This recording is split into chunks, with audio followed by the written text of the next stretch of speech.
Good morning, students. Is it audible? Is it audible? Yes, sir. Okay. We'll wait another 2 minutes or 1 minute. Let them join. Still, some people are joining. Today, we will see that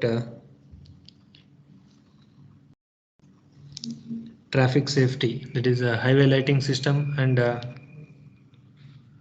which is a part of traffic safety. So we will be looking into that highway lighting system today.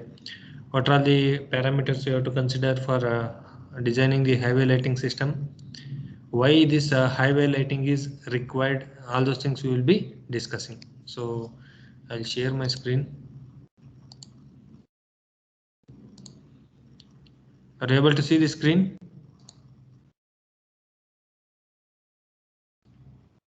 Are you able to see the screen?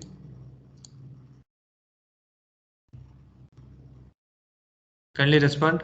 Are you able to see the Yes, screen? sir. Yes, sir. Yes, sir. Yes, sir. Okay.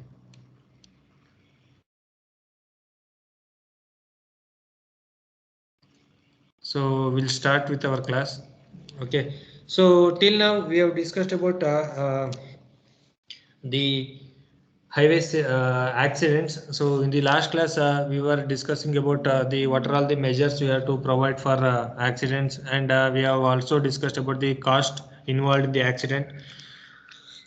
Especially there are two important cost will be involved. One is vehicle, that is the property damage cost, and another is the human damage cost, that is the physical damages to the human being and physical damages to the property. Today we will be seeing some important parameters which will control the accidents, okay, during night time. So as we all know that the accidents occur during daytime and night time, both during day and time and night time the accident is going to occur. Especially the majority of the accidents are occurring at night only because of poor visibility. Because of poor visibility, that is because of improper lighting system of the vehicle, of your vehicle, or of the road system, which will leads to accidents. So before going for a highway lighting system, so you should remember that the accident rate is high at during night rather than in the daytime.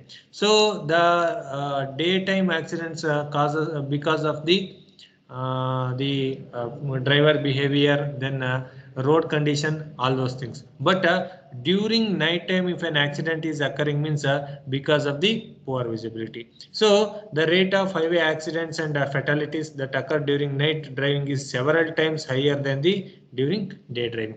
So I told that the rate of accidents in the roads will be maximum during night time because of this poor visibility. One of the various causes of increased accident rate during night may be attributed to poor night visibility. So I told that if the during night time, if the road is properly, if it is not properly lighted means, or lighting system is not properly means, proper means you are going to encounter with the accidents, you are going to occur with the accidents, and later on you are going to suffer.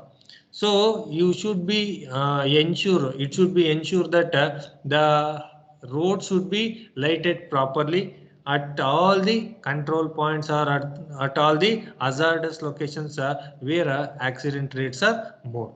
Then highway lighting is particularly more important at intersection, bridge site, level crossing, and place where there is obstructions to traffic movement.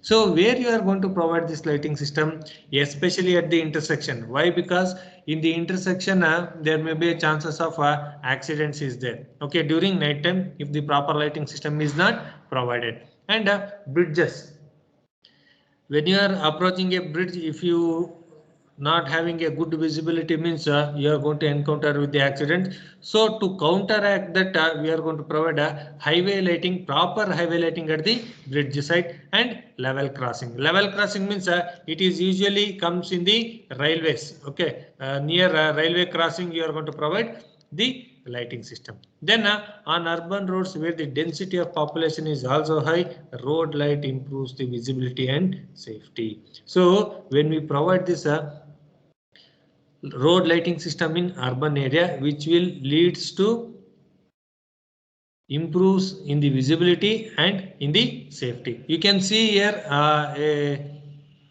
highway, the road which is lighted properly. You can observe there is no part of the road which is not having a poor visibility. The entire road is having a good visibility because of the good lighting system. So you can observe here, and you can observe here, this is an highway. This is an highway, that is a NH. Initially it was NH75.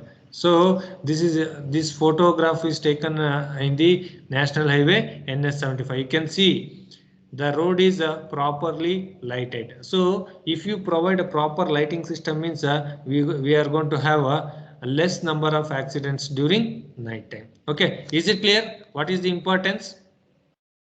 What will happen if you are not providing the light in the road during night time? Is it clear? Yes, sir. Okay. Next, before going to highway lighting system, there is one principle is there that we are going to discuss. That is a principle of visibility at night time. So during daytime, you can easily see all the colors and you can easily sense all the objects during daytime, but during night time only you can see black. Okay, when the light is not there, means your whatever the things which are in front of you, it looks like black.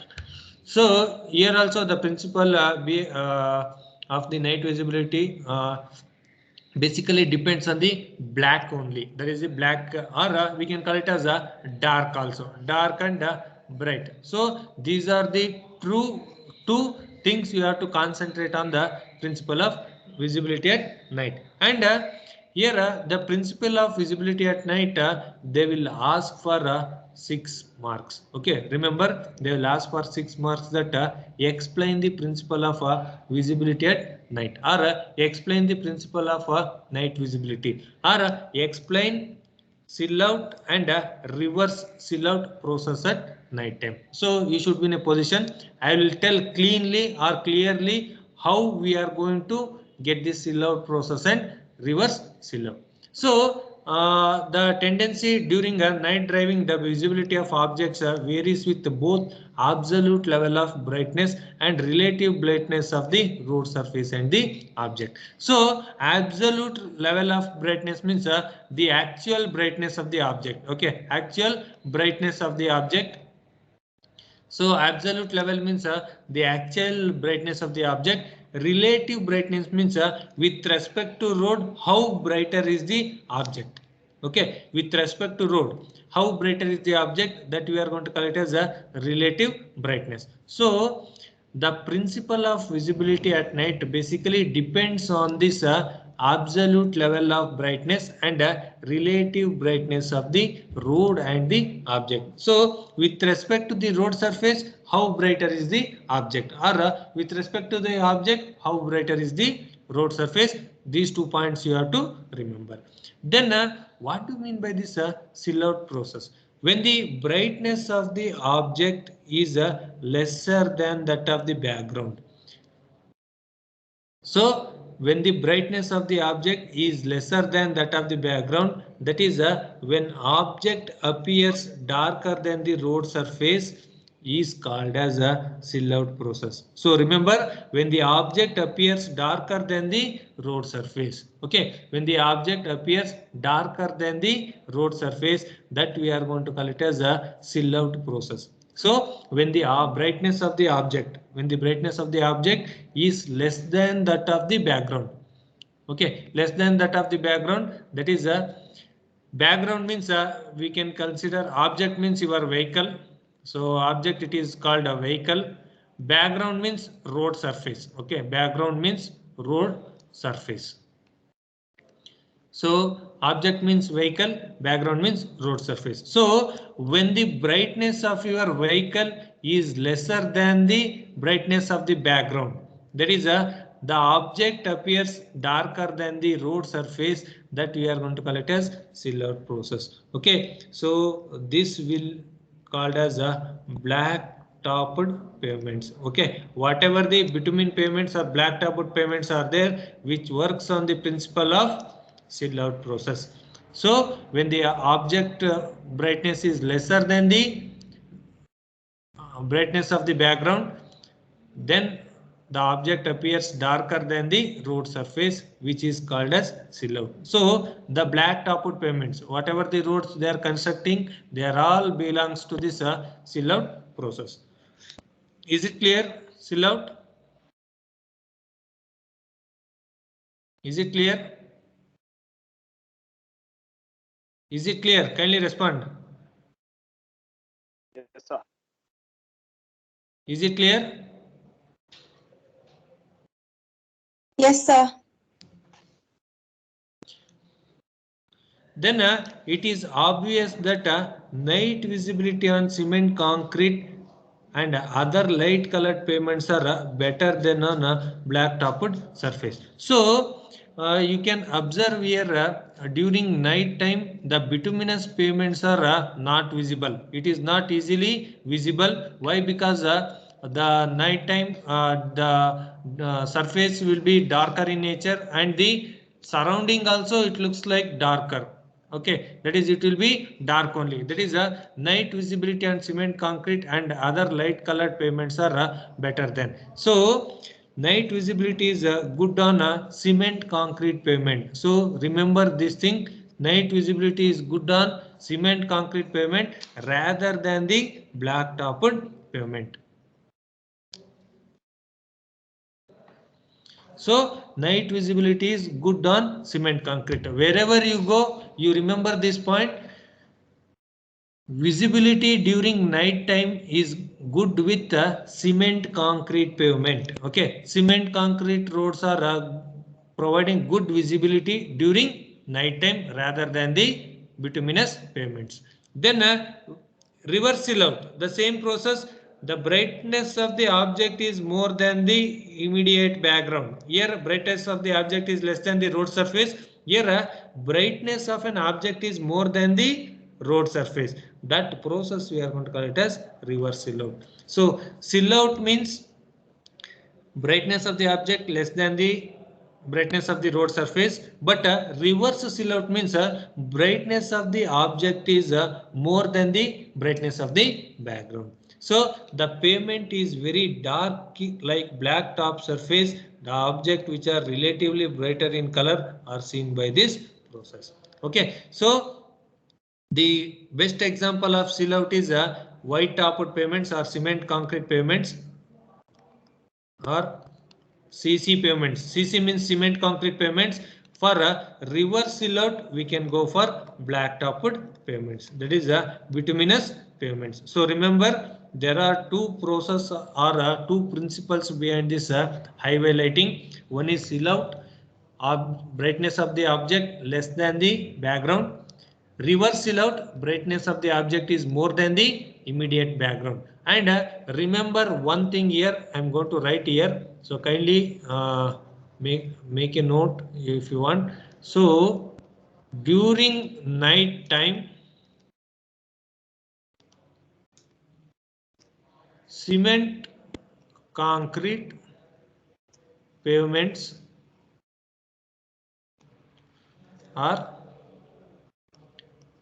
good in visibility. So during daytime,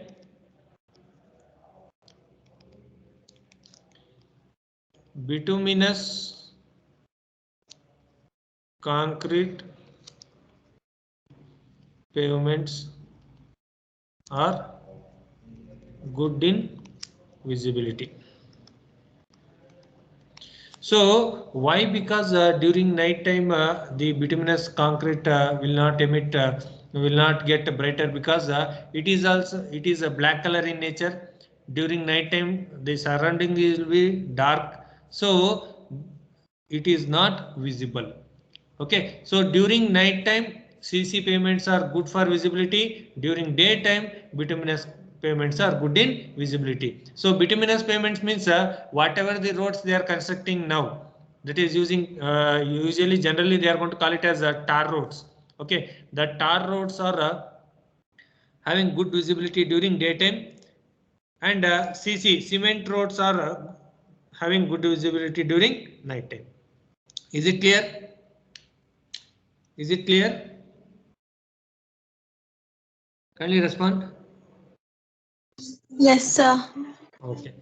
Next is what are the factors which influences the, so this is the principle, don't get confused with the principle and factors. So what are the principle of night visibility means you have to write these things. The 5 points whatever I have given, you write this one. Then what are the factors which influence visibility at night means the first one is amount and distribution of light flux from the lamps. So due for in the highway lighting because of lamps, okay, we are going to install the lamps. So amount, how much watt will be the lamp, and how much distribution of the light flux from the lamps we are going to decide. Okay, that will affect the night visibility during night time. So if the lamps of higher capacity, for example, in olden days we used to have this 200 candle bulb, 100 candle bulb and 0 candle bulb. Likewise here also the lamps will be of different amount and distribution you are going to use. So if you go for a larger amount and a larger distribution of light flux from the lamps means the lesser will be the poor visibility. Then size of the object, as we all know that if the size of the object is big, okay, size of the object is big, we can easily sense this object. Okay, we can easily sense this object. If the size of the object is very small, so that it can't sense by your eyes means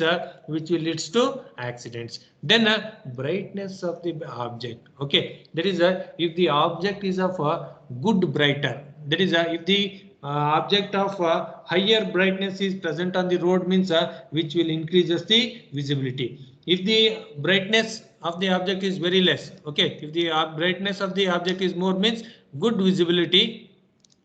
If the brightness of the object is less means it is poor visibility. Then brightness of the background, so that is road surface, brightness of the background, that is the road surface. So I told CC pavements,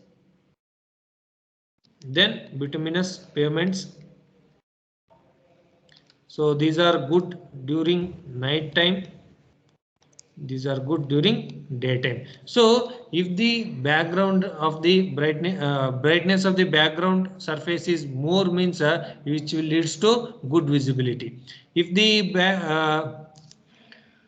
brightness of the background is lesser means which will leads to poor visibility. Then reflecting characteristics of the pavement. Okay, so since we all know that general concept that the black body, okay, the black body, it will absorb all the radiations. Okay, it will absorb all the radiation, but it will not emit. Okay, it will not emit any radiations. So from this we can say that the bituminous pavements are having a less light reflecting characteristics. So it will not reflect the light which is coming on the surface of the pavement. The bituminous pavements which will not reflect the light which is falling on the surface of the pavement.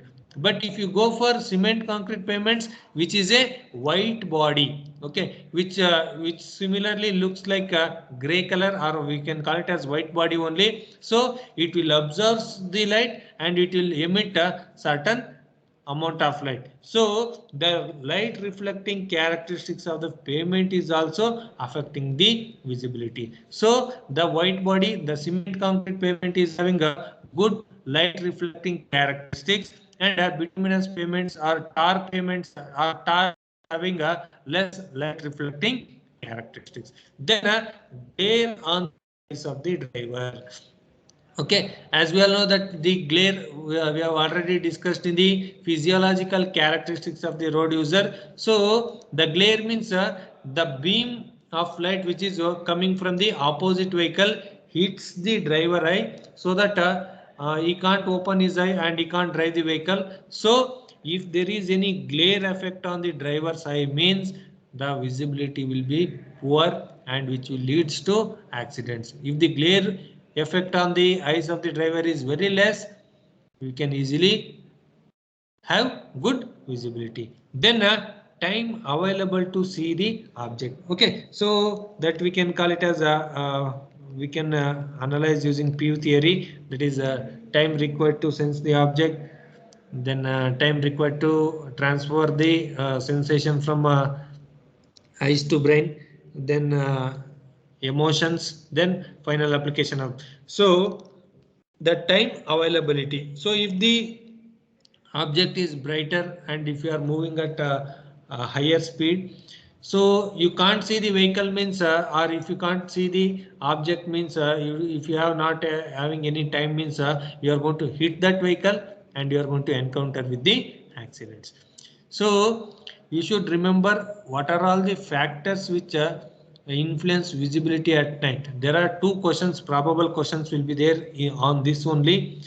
There is a factors influences visibility at night, or factor influences the night visibility, and another one is there design factors. Don't get confused with this night visibility factors and design factors. Okay, so these are the factors which influences the night visibility. One is amount and distribution of light flux from the lamps, size of the object, brightness of the object, then brightness of the background, reflecting characteristics of the pavement surface, glare on the eyes of the driver, time available to see the object. Okay, these are the 7 factors which affects the night visibility. Okay, is it clear? Is it clear? Kindly respond. Is it clear?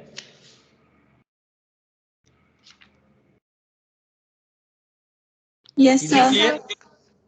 Okay. Next one is design factors. Okay, so this is very important from the examination point of view. So they will be asking for 10 marks. So explain the design factors of highway lighting or street lighting. So this is the factors influences the night visibility, and this is the design factors for highway lighting. So the first one is a lamp. Okay, as we all know that in the normal day life, you can observe the light poles and the light lamps which are installed on the along the sides of the road in the center portion of the road. So those are the design factors. What are all the design factors we will be seeing? So the first one is choice of the lamp, its type, size and color. So based on the type of road, it will be decided. So based on the type of road, whether it may be a national highway means the lamp type, size and color will be varied. If it is a urban road or streets are there means there the lighting system or the lamp size and color will be different. The various types of lamps in use for highway lighting are filament, fluorescent and sodium or mercury vapor lamps. So in olden days they were using this sodium and mercury lamps. Okay, nowadays in certain places they will be using this sodium and mercury lamps, and now they are made with this LED bulbs. Okay, for highway lighting also they are implementing this LED bulbs. So the common type of lamp which is used for highway lighting is sodium vapor lamps. So sodium vapor lamps, you can observe here the highway lighting system, and this is the sodium vapor lamp which is used. Okay, in this the sodium will be filled, and when it is charged means it will glow its color. And you can observe the filament lamp also. So filament is there, so that type of lamp can also be utilized for highway lighting. So the choice of the lamp, its type, size and color basically depends on the type of roads. Okay, type of roads. The various types of lamps which are used are filament lamps, fluorescent, sodium or mercury vapor lamps. Usually the roads are with sodium vapor lamps. Okay, the sodium vapor lamps are used for this highway lighting at large intersections. Okay, you can observe at the large intersection there will be a light pole. For that light pole 4 to 5 lights will be attached. Okay, 4 to 5 lights will be attached. So that one lighting unit is made up of sodium vapor. Okay, sodium vapor lamps. Okay, is it clear? Have you observed anywhere about the sodium vapor lamps? Kindly respond. Yes, sir. Have you observed sodium vapor lamps? Yes, sir. Okay. The first design factor is lamps. Then comes the luminary distribution of light. There is a amount of how the light distribution will be done. Okay, if you see here, the first one is 90°. The second one is 25°. The third one is 45°. This is 90 and this is 180. So whenever you install a light, okay, whenever you install a light, there will be light distribution. Okay, the light distribution like this. So the light with the 0°, there is a, when you install the light on the curb or parallel to the pavement edge, if when it is 0, this type of distribution you are going to get it. That is this is the light you can observe here, and whenever you install the light on the pavement edge, and some light distribution will be with 25° inclined. Okay, this is 0° inclined, and it is 25° inclined with the pavement edge. Okay, so when it is installed along the pavement edge, if it is inclined with 25°, then some lighting units will be there which will be inclined with 45°. So then another lighting units which will be inclined at 90°, and another lighting units which will be inclined at 180°.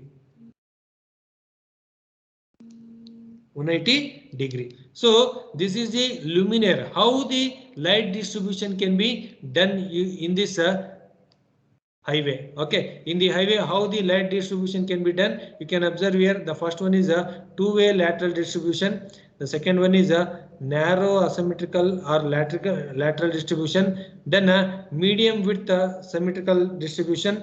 Then wide asymmetric lateral distribution. Then a normal symmetrical distribution. So these are the various types of illuminate distribution. There is a how the light will be distributed in the road we are going to see.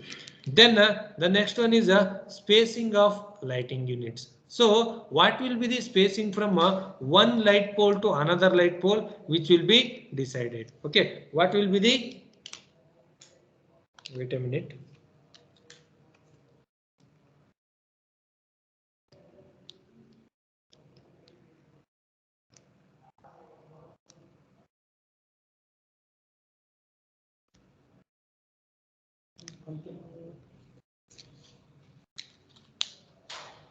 What will be the spacing, that is the distance between the two lighting units we are going to see. So the spacing of lighting unit is often influenced by the electrical distribution. That is not only the spacing depends on the lighting units, it also depends on the electrical distribution. There is a electric supply line. So nowadays what we are going to do means for the electric supply line only, that is the pole, for the electric pole only we are going to install the lighting units. So the electrical distribution poles, then property lines, then road layout, and type of roadside features and their illumination. Okay, the spacing of lighting units basically depends on this electrical distribution poles. That is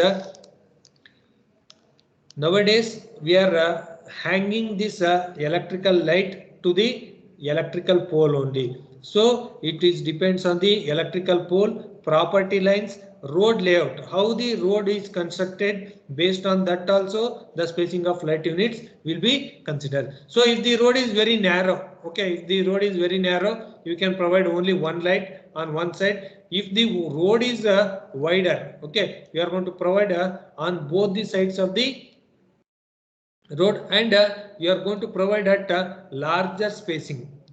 If the road is narrow means we can provide at a shorter spacing. Then a large lamp with a high mountings and a wide spacing should be preferred from a economic point of view. So at a higher height you are going to install the lamp, and it should be preferred from at a larger spacing. If the spacing is increasing means we can save the number of light poles and we can save the place also. So we can utilize that place for other purpose. So large lamps with high mounting. Okay, mounting. I'm going to say. I'm going to teach what. I'm going to explain what is just mounting, and wide spacing. If the spacing between the two lamps is higher, if the spacing between the two lamps is higher, which will be economical in nature,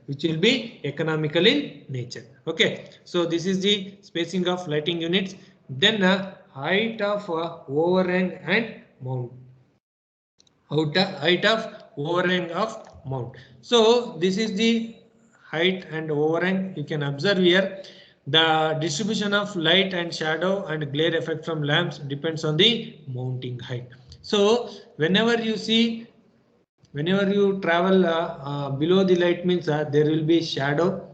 So and because of the lighting unit there will be chances of a glare effect on the drivers also. So which will depends on the mounting height of the lighting unit. Then the usual mounting height is 6 meter to 10 meter. So from year to year, that is from the edge, from the top to bottom, it is 6 to 10 meter.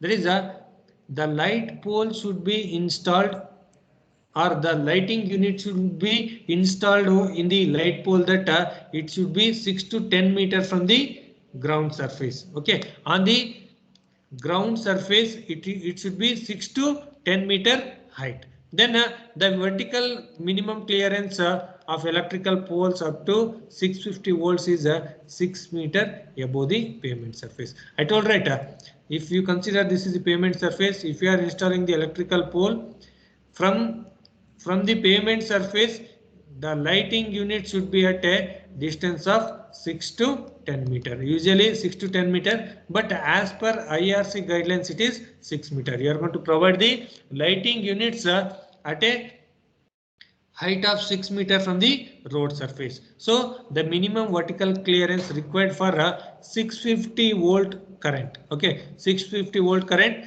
the height should be from the surface to the lighting unit, it should be 6 meter as per the IRC. IRC means Indian Roads Congress. Okay, it is an technical committee which constitutes the specifications of the roads. Okay, Indian Roads Congress. The height, so remember the height of mounting should be 6 to 10 meter from the pavement surface. Is it clear? Is it clear? Yes, sir. Okay. Yes, sir. Next is the lateral placement. As we all know that lateral placement means placing the light along the length of the road, lateral placement. So the street lighting pole should not be installed close to the pavement edge. So you should not install the street lighting at the close to the pavement edge. Why? Because there will be chances of accidents. Okay, there will be chances of accidents. So that's why you should install the lighting pole slightly away from the pavement or pavement edge. Then the IRC has specified the horizontal clearance required for lighting poles as given. So if the roads are with a curb, that is the curb means minimum 0.3 meter and desirable 0.6 meter from the edge of the raised curb. So we will consider this as the curb line. So curb means a vertical member which divides the footpath and roadway. So you can make a note, curb means a vertical member which divides footpath and roadway. Have you observed this type of member? Have you observed this one? So this will be the roadway and this will be Yes, the sir. footpath. So the vertical member which divides the footpath, this is the footpath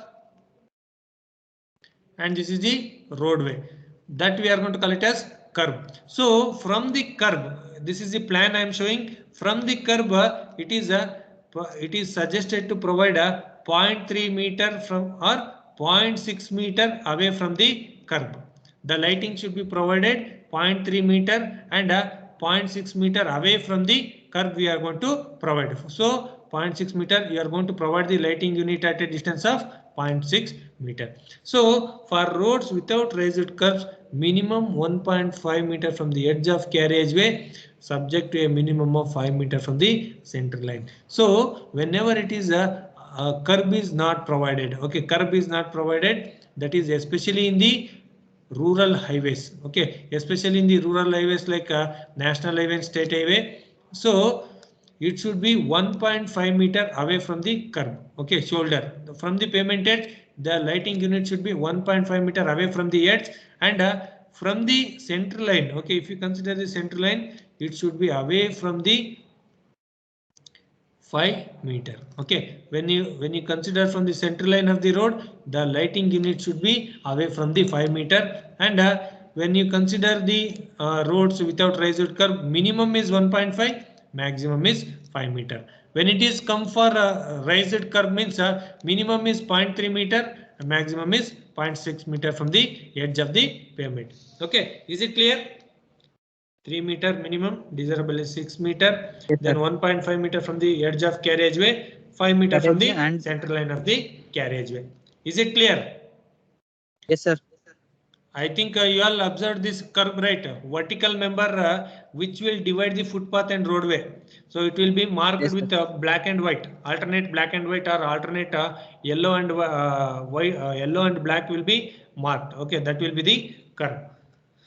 Then comes the lighting layout. You can observe easily. So on straight roads, the lighting layout may be of 3 types.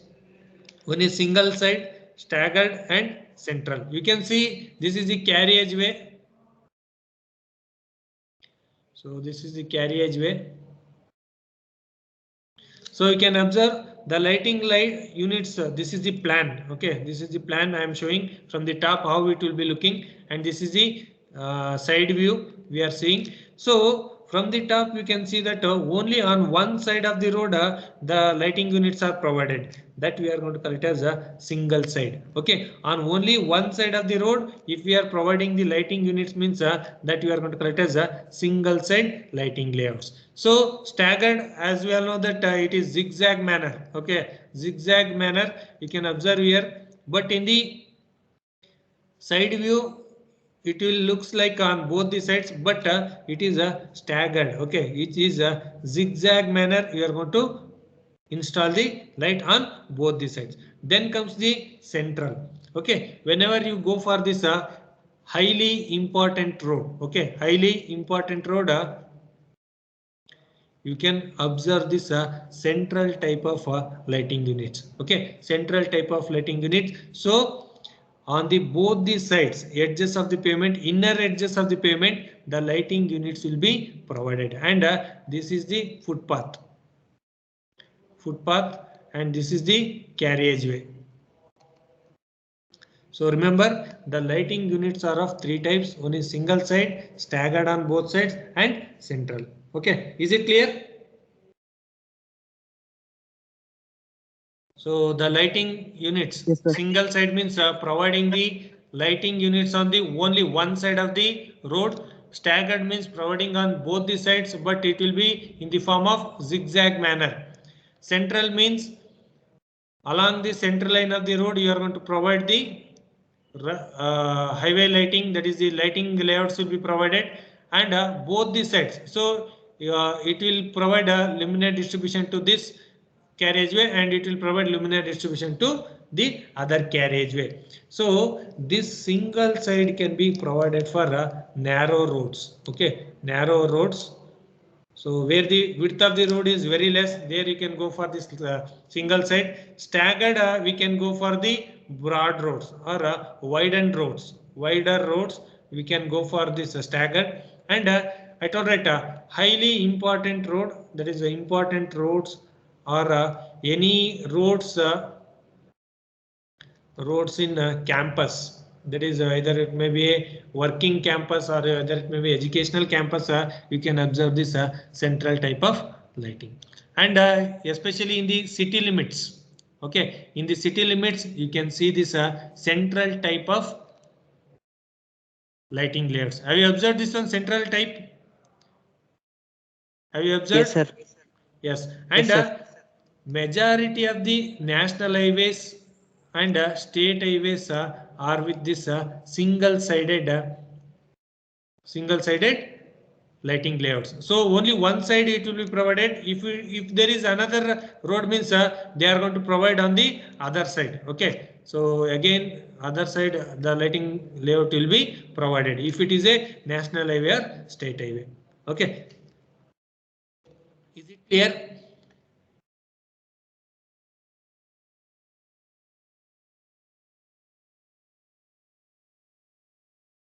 Is it clear?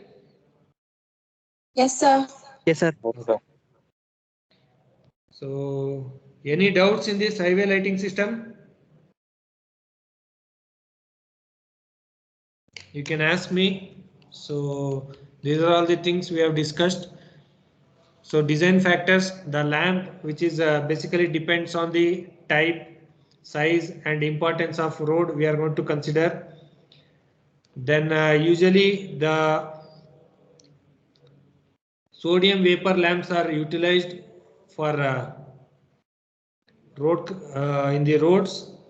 Then nowadays they are replacing this sodium vapor lamps with LED bulbs or fluorescent tubes and with solar connection. Okay, using solar, they are making this lamp that is saving the electricity.